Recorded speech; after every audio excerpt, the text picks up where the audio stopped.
Hello, welcome to this video. My name's Dan, aka Luscent, and today I've got a bit of a different kind of video. I've never done this kind of thing before. I'm going to be doing a deep dive on how I made The Girl Who Burned Her House to the Ground. So let's go. If you haven't checked it out, last week I put out a new song with one of my childhood friends, Jade Eliza. It's called The Girl Who Burned Her House to the Ground. We wrote it in collaboration with each other over Skype, and then I produced and mixed it for release. So today we're going to deep dive into not only how we wrote it, the lyrics, we're going to be talking about the meaning of the song, we're going to be talking about how we collaborated and how we came up with the song in the first place, but also I'm going to be jumping into my Logic Pro DAW, as they call it, DAW, which is basically where I produce the song and go through all the production and how I came up with all the kind of ideas and stuff for the songs, and try not to get too lost in the weeds.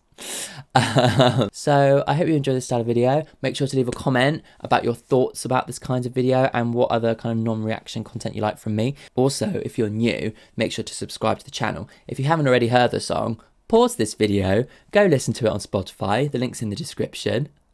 Or you can listen to it on Apple Music or whatever as well. Yeah, and if you want to support me as an artist and also get loads of extra special perks and things, you can do so by going over to Patreon and helping me out there.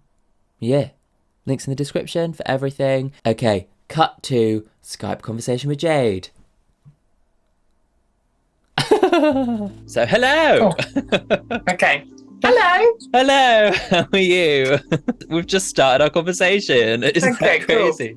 Cool. So everyone who doesn't know, this is Jade. Me and Jade have been friends since we were kids, actually. We used to go to choir together, we used to go to school together, and actually Jade actually performed on my first ever studio recording. Yeah, and we decided that we'd do a little song together. I think I started off being like, I want to start practicing writing with other people because obviously I've written a lot of stuff on my own, and so that's when I went to Jade. Like, it started off, at least in my head, it started off like I was going to write a song, like, and it was going to be your song. Yes, that's what we started off with. Like, you've very much taken the lead on this. None of these ideas ever would have happened had it not been for that conversation, for that meeting. Exactly. That. So, you know, it's all about and that. Thanks to lockdown. Oh yeah, that too. Oh yeah, so picture it. The year is 2021 in like March or April or something. People say that's the second lockdown. I think it's the third one. Who knows? We were stuck in our houses, basically. I remember before I went into it, I was like, I looked at your YouTube and like the covers that you've done on YouTube and was like, right. Okay, so where we're gonna I was like, well, I was kind of looking for like, where could we start, like musically, like what artists we have in common, and I think it was Florence and the Machine, I think, was the moment. I love Florence and the Machine, she's great. I think it was the first session I came into with the harp samples. Do you remember? Yes. Yeah, definitely. And the keys. The keys were very much the very first part of the song. Okay, so the process was that we started off, created a mini loop, and then we started just kind of singing little ideas over the top. So do you want to tell us? Yeah, The Girl Who Burned Her House to the Ground. I wonder who that girl is. I did not burn my house down, but God, figuratively. Dan knows this, but like, I had a very long-term relationship where I'd got myself very ingrained in that relationship over a period of a decade. I physically had a house with this person, and then came to a realization as time went on that I was no longer in love with that person, and that very much wanted to leave, and now living a much happier life, and they're also living a much happier life. Well, that's so we kind of focused on that theme of change and growth, really, didn't we? So that first idea, I remember you saying that you wanted to sing it like in the third person, so it was a little bit less direct, right? Less direct, less obvious, but we've given the game away now. A little bit. But I mean a lot of time has passed now, whereas like then it was still fairly fresh, like considering like everything that was going on as well. So yeah, I think it kind of felt like a more comfortable place to be, let's sing it like in the third person, telling a story. Definitely, because that was a really key thing for me creatively, was hearing that you wanted to sing it in the third person, and suddenly I was like, ooh, It's like a story. It's like a fairy tale. It's like, I'm going to put it in this mode because it sounds like it's a dreamy fairy tale. Exactly. That's kind of like how it all kind of then like progressed, didn't it, from that point? Yeah. It grew wings. All of this was on Zoom, wasn't it? Yeah. So we were still Zooming. We weren't allowed to not Zoom. We didn't see each other. The lyrics in the first verse were, there was a girl who had everything made. She'd been in love for so long, spent every night in his warm embrace, but still something was wrong. And then, oh, the bed was way too soft. Oh, the fire was way too warm. And his arms were way too tight. Couldn't sleep through the night. She needed to move on. So that's kind of it. Yeah, it actually pretty much sums up exactly what we've been saying. The thing I wanted to kind of note though was like, because of this whole story thing, because we're telling a story, some of the lyrics that we started to come up with were like Goldilocks, you know? Yes, we had thematic motifs. Absolutely, yeah. The bed was way too soft, the fire was way too warm. Yes. Started like, it really started to build into these like this kind of world that we were like generating, creating. Yeah. And so she burned her house to the ground, had to turn her life around. Oh, breathing in the smoke, she found a new way to cope. Because I really struggled with like this weird feeling in my throat that I was going to make the wrong decision. So we spoke about like smoke and like inhalation and how you can't really breathe whilst you're fighting fires. All of that. It was quite strong. There's lots of like little layers to it that really just felt like the metaphor just really fit, didn't it? The more we spoke really about it, it felt like it all fell together. The more it made sense. Though her throat was burning, she let go of everything. It's almost like you get to that point where like you feel this like pain, you feel like you can't breathe, but actually when you let go, you can like be free, begin to like be free. And she was free. Rebuild. And rebuild your new house. Exactly. We got to the end of the first chorus, I think, right? And then we were like, okay, well, what the hell do we do for a second chorus? It kind of feels like like we've kind of summed up almost like what you wanted to say. We went away and then we planned to like have another Zoom sesh, didn't we? Yes.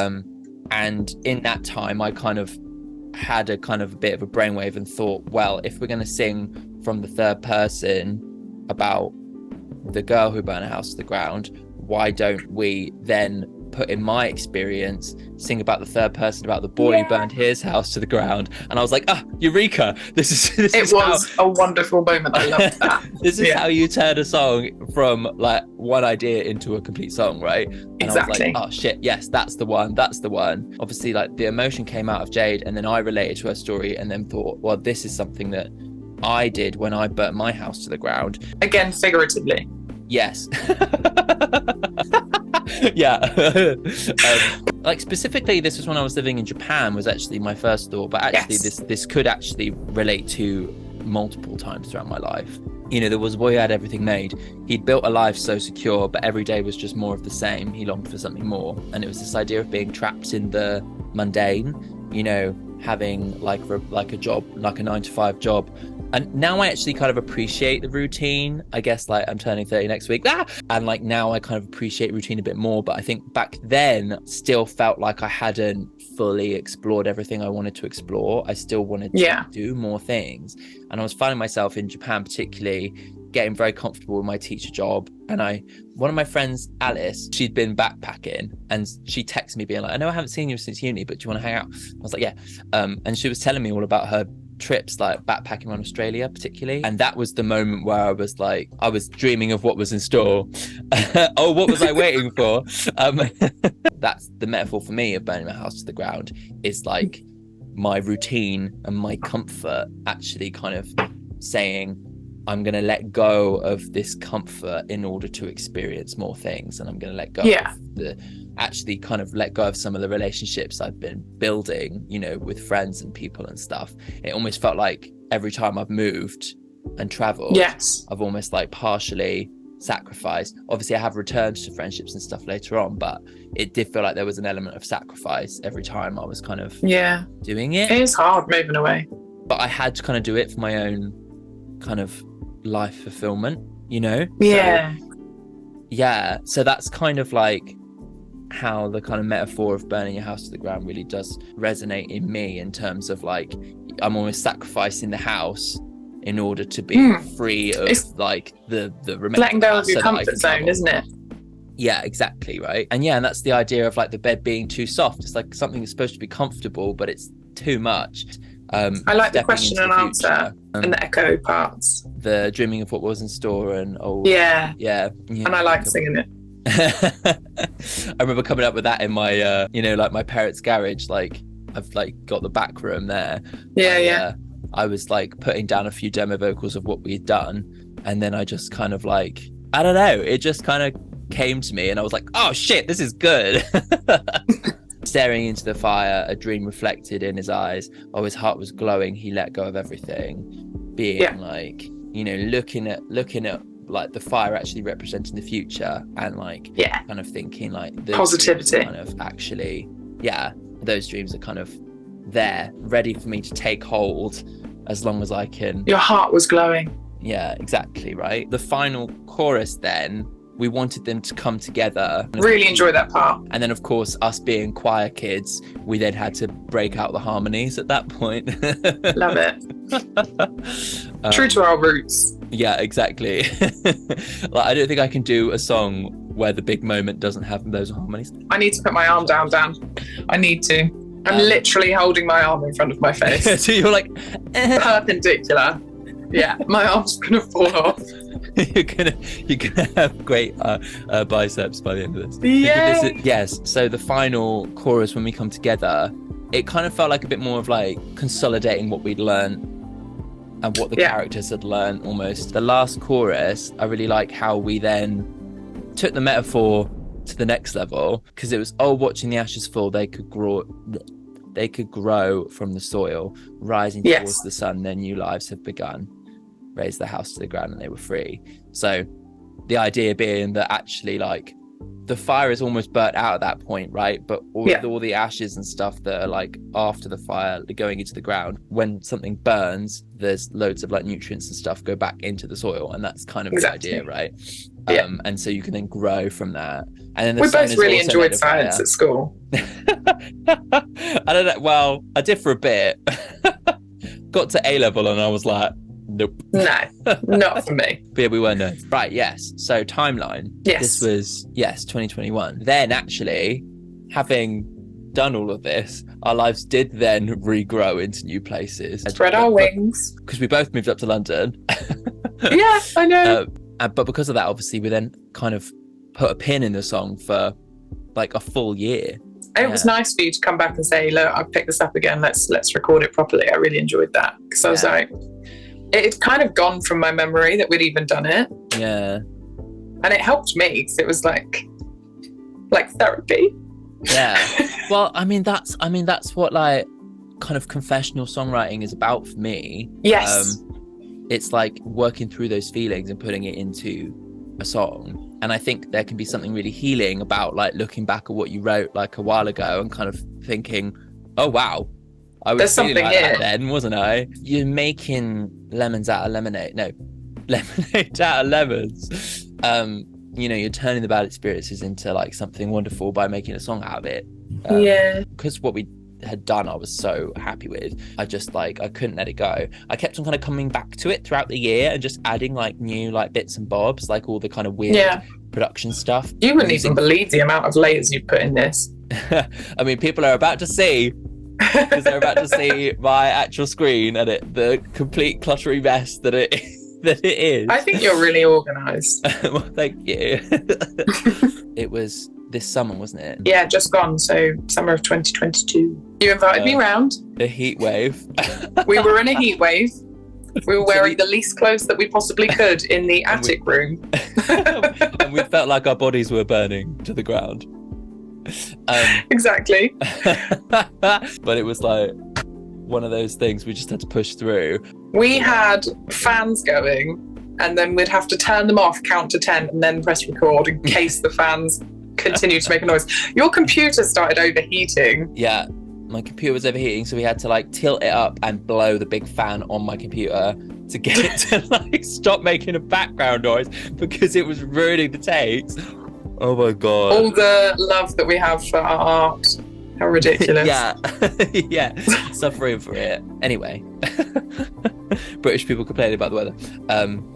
So we got the vocals done. We even did all the doubles and everything, didn't we? So it was a very productive day.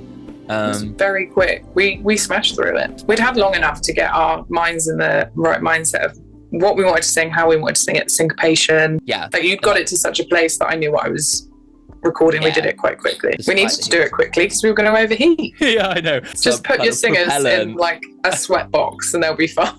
They'll record it really quickly. And then I spent the last like couple of months just mixing it, but I didn't really add that much more. Yeah.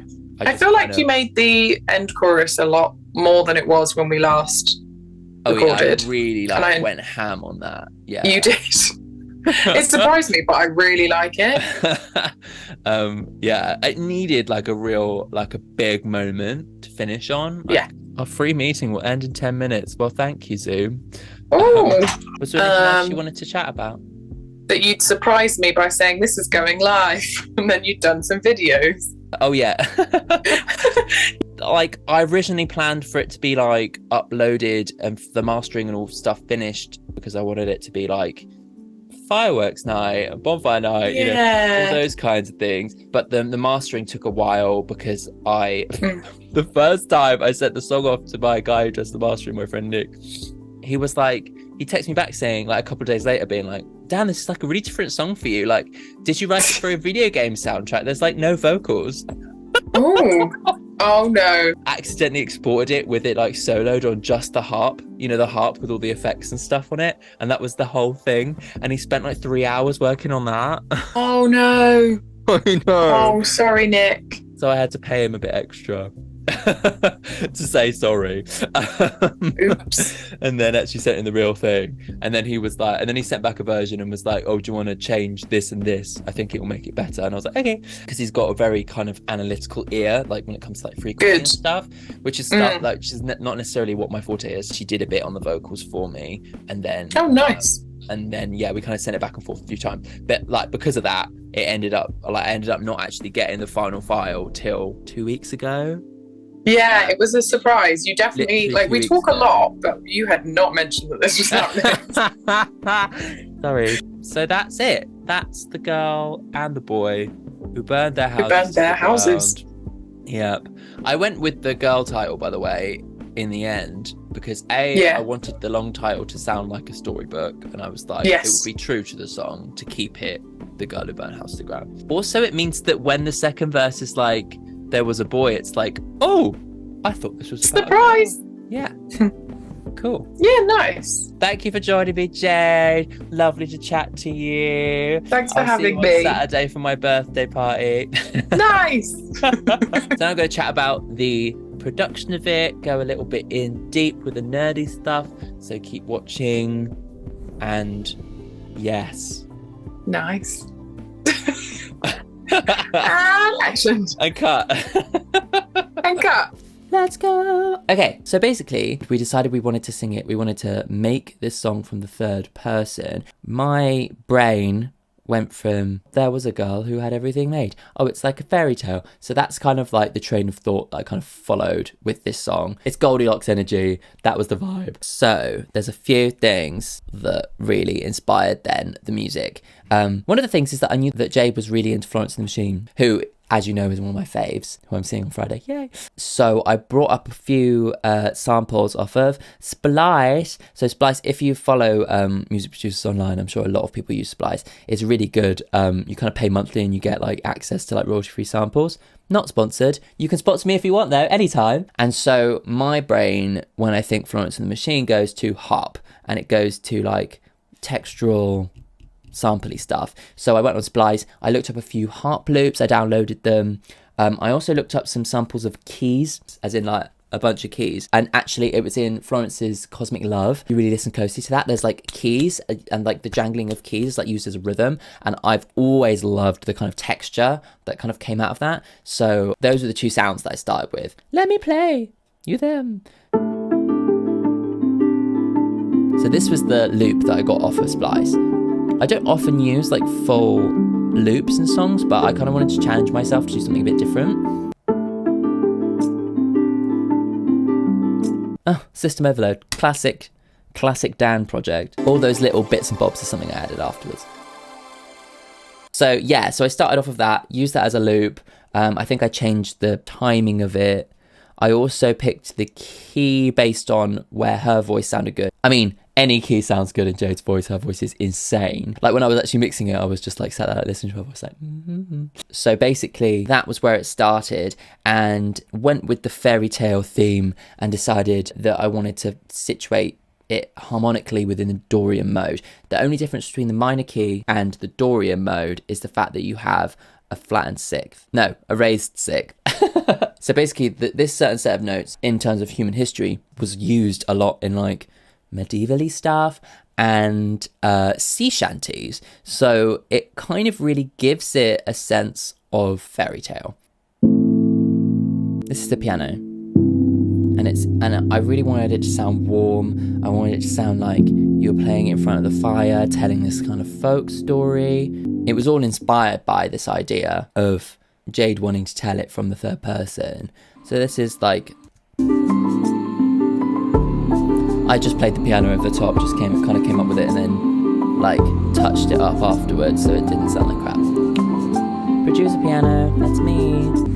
There was a girl who had everything made. Yeah, so everything to do with the production was all about making it warm, making it full, and making it like textural and fire-like, to be honest. Like, I love this idea that you're kind of sat by the fire and you've got this very warming kind of feeling, but then there's also like the crackling and the texture. And so the crackling and texture elements of it, I used a really cool plugin. It's called a crystallizer. I'm in love with it. You can change all the settings on it, so it basically will go a bit bonkers. It starts to kind of create all these extra little bits. For me, like, having textural stuff makes a lot of sense because, like, whenever you've got a fire burning, there's like bits of like stuff like coming out of the fire, like floating around in the air. And so for me, like, the crystallizer represented that, and so everything was to build up that kind of storyline, and that's kind of where I go with production. It's always about like telling a story. Okay, like one of my favorite parts of the song is obviously the massive climax, and we then go into a bit where we start singing together. She says he was free, I say she was free in the middle eight, and then in the final chorus we then go into they.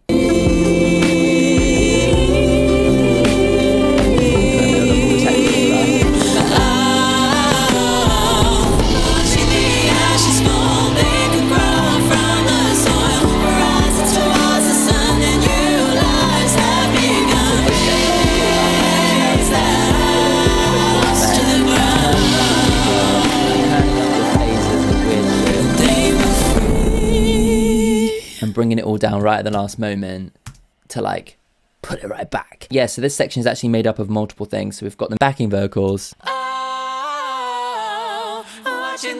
that's all the harmonies. The doubles earlier on aren't quite as full, so I wanted the doubles to get fuller and fuller as like we all kind of came in together singing this big chorus. So with the mystical backing vocals. Watching the ashes fall. I love all that shit. So the bass is there for warmth. Oh yeah, the piano melody. So I love the idea of like hiding little motifs and little melodies in other instruments that kind of come back in different contexts. And when I compose, I kind of think in that way, and because it's pop, I try and keep it as simple as I can. So that melody, it's the key hook of the song, and I noticed that I really liked it, so I've basically got it hidden in a lot of different layers. So it's hidden in the bass,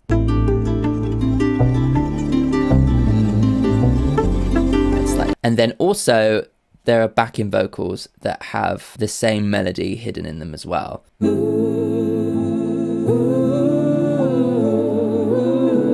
That low one is me. I didn't pitch shift it. I just got up after a hangover and had a really low voice and decided to sing it that day. Not recommended. Ooh, ooh. So yeah, when it comes to composition for me, like I love hiding these melodies and putting them in all parts of the song to kind of really pull it all together and really give it a sense of continuous storytelling. Something really satisfying about that for me. Yeah, let's have a look at the drums.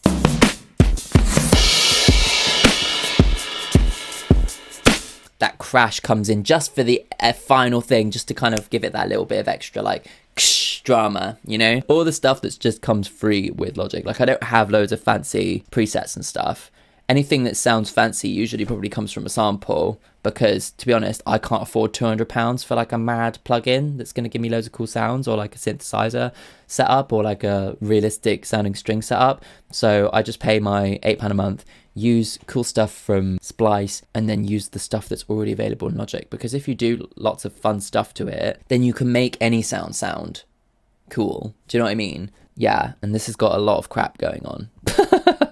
Basically, all my projects are like a billion different tracks. Actually, this one's not too bad. This one I did purposely try and keep it as simple as I could to try and, you know, teach myself something. Yes, what's the other thing? Oh yeah, the page turning. Again, I get a little bit literal sometimes, but I love it.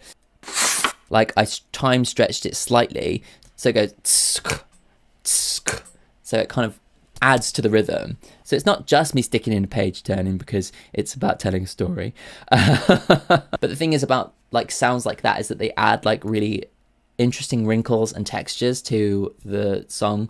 And it's not like anyone's going to sit there and be like, oh, that sounds like a page is turning. But, like, for me, it's enough inspiration to put it in there, and the result of that is an interesting texture. It's kind of the similar thing with the keys, you know. Oh, and also another really literal one. Are you ready for this? I'm roasting myself here. It gives it a bit more movement, you know. To move on, so he And so it kind of just like keeps the song going. It gives that little bit of extra movement, so you kind of have a bit more build up into the important sections. With all these samples, you wouldn't necessarily understand that it's fire or it's a page turning or whatever, but it gives me so much satisfaction to know that it's in there. You know, you could have any kind of riser, but why would you, when you can let your mind kind of follow the kind of creative storytelling and make it fire instead? Like, it's cool. Yeah. So basically, the key kind of things for the song came from this one specific place, which was, I want to write it in the third person. And that's kind of what I love about music, is that, like, something that could have been, like, considered, you know, maybe not hindering, but almost like a problem that needs to be overcome. It inspired the entire thing. From the main hook, you know, the girl who burnt her house to the ground, to the harmony using the Dorian mode as a storytelling device, to the literal page turning, to the fire riser, to all the textural stuff, to the choice in the piano sound being warmer. It all came from this one small place, and that's what I love about this song, and it came very naturally. Yeah, like, that's what I live for, is this kind of, like, taking a creative kernel and just, like, running with it everywhere you go, you know, and kind of thinking, what can I do that is of this story? Yeah. Thank you so much for tuning into this video, all about the mystery behind my new song. There's no more mystery anymore. You now know everything about it, warts and all. Yeah, I hope you enjoyed it. Like, I loved showing this kind of stuff, because music creation is the reason I get out of bed in the morning, and to be able to kind of share my process and share all the, like, nerdy details is just, I'm living for it, you know. I love it. So I hope that you enjoy it, and I plan to do one of these videos for every song that I put out in the future. But yeah, let me know what you thought about this video. If you have any ideas about the setup, or any ideas that could maybe improve the flow of the video. Obviously this is a new thing, so I'd be interested to get all your feedback. If you are new and you haven't subscribed, then make sure to do so. If you want to support me on Patreon, you can do there. Before we end, a special shout out to all my patrons. These guys support me from the Crying Club tier upwards, and, like, getting their names in the video is one of the perks. The link is on the screen and in the description and anywhere else you want to click. Make sure to stream my music. Make sure to follow me and like me on Spotify and Apple Music. Yes, and if you want to share this song, I would love you to add it to your playlists, and I would love you to share it with your friends and family, and maybe use it for a TikTok. It's on there as well. Yes, cool. Thank you for tuning in. I will see you next week for another video. Bye.